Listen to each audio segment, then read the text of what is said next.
this is the day that my dad came home with great medical news, and I ended up throwing a tantrum like a 5-year-old kid. So he was about to have neck surgery, or he was in consult to have neck surgery, and this probably would have been his like 12th or 13th surgery. And he came back with great news from his doctor. He was trying this new thing with stretching and exercise called Egoscue, and it had been working really well, and the pain in his neck had lessened. So he went to the doctor, and the doctor determined that, you know what, it wasn't in his best interest to have another surgery at this point. He should just continue doing what he was doing, which was the Egoscue exercises, which I had paid for, I had encouraged him to do, and was going really well. So we were all really excited about. All I heard in that moment, though, was he said that, and the words right after were something like, and he just said come back in like 2 months for another checkup, and we'll see how it's going. And the moment he said 2 months, all I could think was like, I literally almost had a meltdown, like right there. I can't even remember what exactly I said, but I think I basically responded like a total ass. I was like, wait, what? Like 2 months? Like, does he not know you don't live here? Because he'd already been here like a month and a half.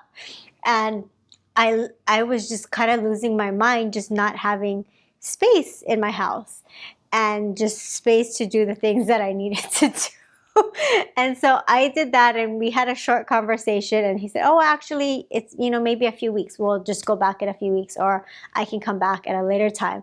But at that point, like, I had already gotten so emotional, and I knew I was like, oh, it's totally not his fault.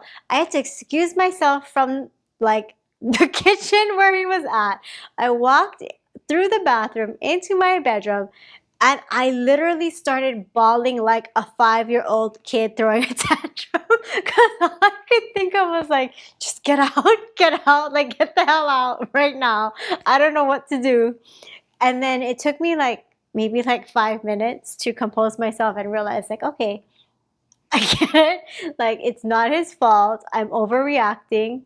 And part of it was I wasn't drawing boundaries. And so I went back into the room, and then we had a conversation around, okay, well, let's understand what's going to happen. And then I think he ended up staying a few more weeks, and he was still going to go home. So it was like in the middle of that, like I lost complete rational thought, because he wasn't saying he was going to stay that long. He was just relaying what the doctor said.